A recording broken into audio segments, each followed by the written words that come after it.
Hey, what's up guys? My name's Dylan and I'm a cycling coach at Carmichael Training Systems, and today we're going to be going into 7 tips that you can use to stay motivated when you're riding inside on the trainer.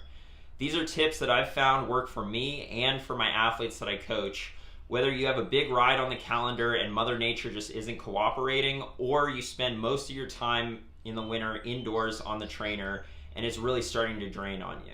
I'll start off with some of the more obvious tips and then get into some methods that you probably haven't thought about or tried.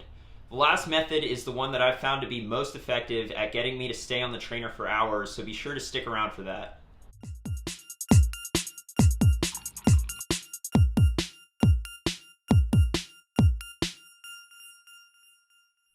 If you're new to this channel, I make weekly training topic videos going over tips and tricks that I've learned in my 12 years of racing experience that have gotten me to the top of the ultra endurance mountain bike game in the US and as a coach at CTS.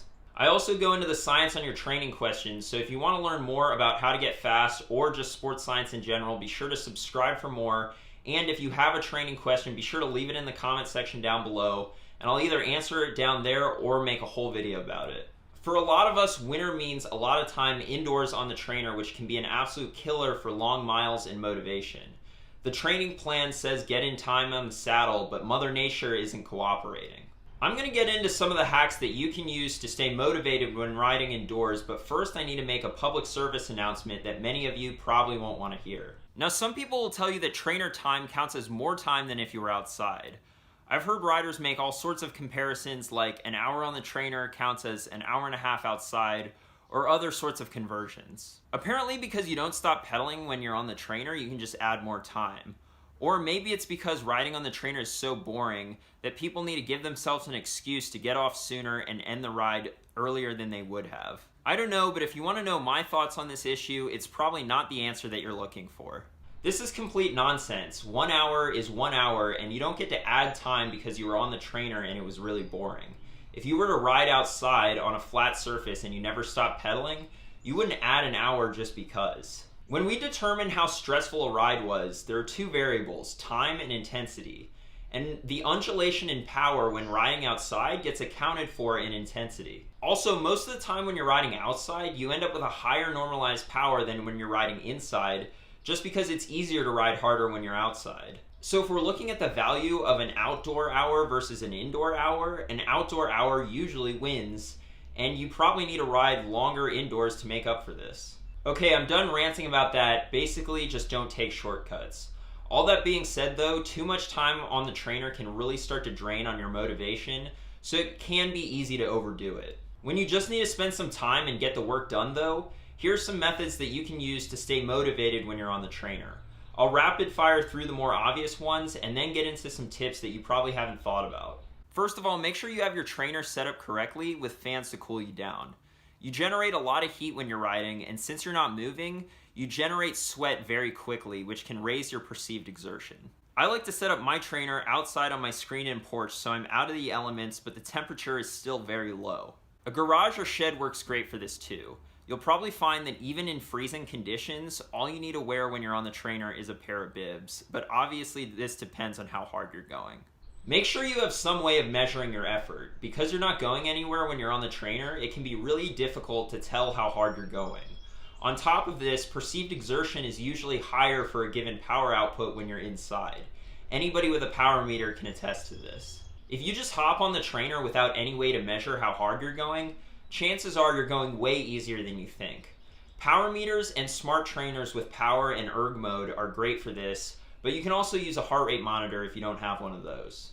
Using apps like Zwift or Sufferfest can be a huge help for motivation by making you feel like you're actually riding and coming with prescribed training plans and workouts. However, you need to be careful with some of these workouts.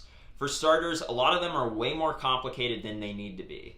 An interval session doesn't need to be complicated, it's just about accumulating time at certain zones to create an adaptation. However, the far bigger potential problem with these workouts is that a lot of them are very high intensity, and a lot of times you don't need to be doing this sort of high intensity in the middle of winter when you're so far away from your race season. Higher intensity will lead to a plateau much faster, which is why we want to use it in the month or 2 before an important race and not in the middle of winter. If you don't have some of these training apps, which usually cost money, then just watching pro races on the computer while you're riding can be a huge motivator as well. The next is probably the most obvious, but is extremely effective, so needs to be said, and that is put some headphones on and listen to music while you're riding. This is one of the best ways to pass the time when you're on the trainer. Now that we've gotten the obvious out of the way, let's get into some of the less obvious hacks that you can use to stay on the trainer even longer. First of all, don't have your ride time visible on your cycling computer, and make sure no clocks or watches are within your view. We've all heard the phrase that a watched clock moves slowly, or maybe it's a watched pot never boils. I don't know, but the point is, if you watch your ride time, the ride is going to go a lot slower. I think we've all experienced this when we've been somewhere that we don't want to be, like school or work, and we keep looking over at the clock, only to find that hardly any time has passed at all. This is the same when riding on the trainer. Looking at the clock will have you counting down minutes until you can get off, which is a negative mindset that you don't want to be in. The next tip we have for staying motivated on the trainer is Aerobars. Okay, hear me out on this. This is actually a huge help, and anyone who rides a TT bike indoors knows. When you're riding inside, you're going to want to constantly be changing positions, and the Aerobars give you one more position to be in. And there's just something about riding in the Aerobars that allow you to zone out and let time move faster. It's hard to explain, but when you're down in that position, it's more easy to get into a zone and shut out outside distractions. Like I said, people who ride their TT bikes indoors can attest to this. It sounds crazy, but don't knock it until you try it. On top of this, riding the trainer is a good time to practice being in the aero position. Now, if you're saying right now, well, I race crits or mountain bike races or gravel races, so I don't need to learn how to be in the aero position, that's where you're wrong. Riding with your forearms on the bar is faster than even riding in the drops, so anytime you have a flat, safe section of road in a race, it's advantageous to do it. I even recommend installing Aerobars on your mountain bike or gravel bike for events where they aren't banned that have long, flat sections of road or gravel. Yeah, it may not look cool, but you know what's cooler than looking cool? Going faster, which Aerobars most certainly are. Now, this is a topic for a whole nother video, so I won't go into too much more detail, but expect videos in the future about the advantages of Aerobars for certain events like the Leadville 100 or Dirty Kanza or other endurance mountain or gravel races. The final and perhaps most effective tip is to have some way of holding yourself accountable. This is the reason why a lot of people hire coaches, and it works. If you're accountable to someone, it makes you more likely to follow through with it. If you don't have a cycling coach, then telling your spouse or maybe a friend that you're going to spend X amount of hours on the trainer will help you get through that time. And in this age of social media, it can become really easy to be accountable to many people. You can make a Facebook post saying exactly how long you intend to be on the trainer, and then upload your Strava data afterwards to prove to people that you did it. This past weekend I had a 5-hour ride scheduled, and it was 40 degrees and raining, which left me with a tough decision. Suffer through the cold and wet and risk getting sick, or suffer through boredom on the trainer. Ultimately, I chose the trainer. When I started riding the trainer, I snapped a picture and put it up on my Instagram story, and I created a poll. Can I make it to 5 hours? I didn't think much of it at the time, but this ended up being the biggest motivator to get me to 5 hours. Most people said yes, I could make it, but a lot said I couldn't. I didn't want to let the people down who said yes, and the rest of the people who said no, I had to prove them wrong. Even though in reality, probably no one cared, it was helpful to trick myself into thinking that they did, so that I couldn't get off the trainer until I actually hit 5 hours. Those are my tips to stay motivated when riding indoors.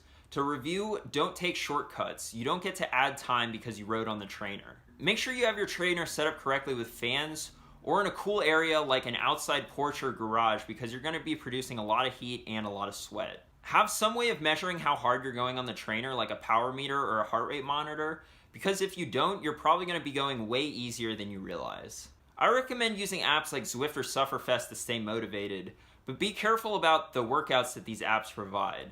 A lot of times these workouts are too high intensity for what we're trying to do in the winter when race season is so far away. Be sure to listen to music. This is probably obvious, but it helps a lot, so I've got to mention it. Some less obvious tips include not having a clock in view, so you can't count time and realize how slow time is going. Invest in some Aerobars if you don't already have a TT bike to ride on the trainer.